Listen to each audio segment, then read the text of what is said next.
Bismillah, Assalamualaikum warahmatullahi wabarakatuh. Keluarga sekalian, rahimani wa rahimakumullah. Semoga di pagi ini kita semua dalam keadaan sehat walafiat.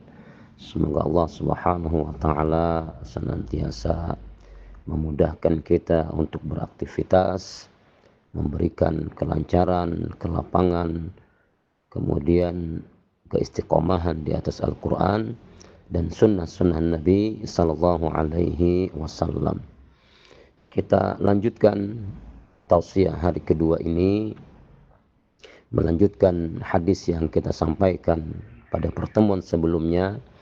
Nabi kita Sallallahu Alaihi Wasallam mengatakan, ittaqillaha haitsuma kunta wa atbi'is sayyi'atal hasanata tamhuha.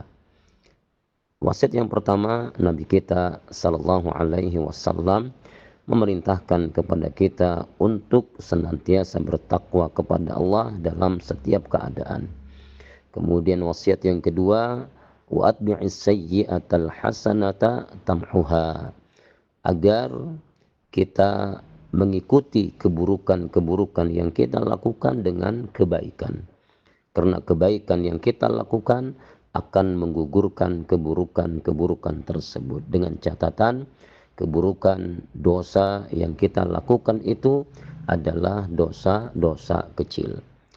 Karena tidak ada seorang pun dari kita, ulun, pian, dan seluruh manusia, tidak ada yang luput dari kesalahan, tidak ada yang luput dari dosa. Bahkan di kesempatan yang lain Allah Tabaraka wa Ta'ala berfirman dalam hadis qudsi, ya ibadi innakum tukhti'una bil laili wan nahar.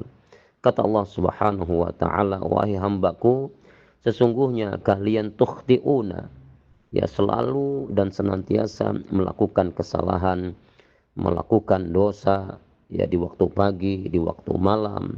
Ya, ini menunjukkan bahwa tidak ada seorang pun dari kita yang luput dari dosa.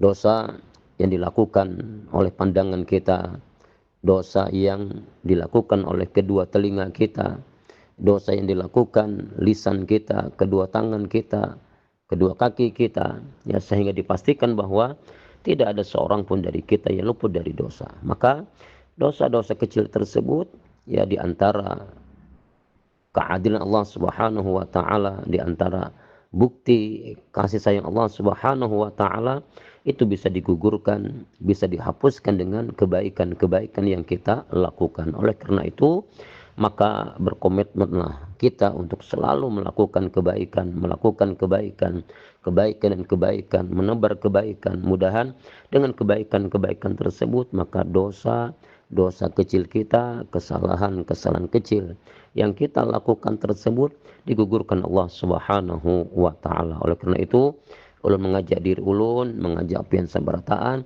untuk gemar melakukan kebaikan dan menebar kebaikan. Semoga dengan kebaikan-kebaikan yang kita lakukan akan menggugurkan dosa-dosa kecil kita. Barakallahu fikum wa jazakumullahu khaira.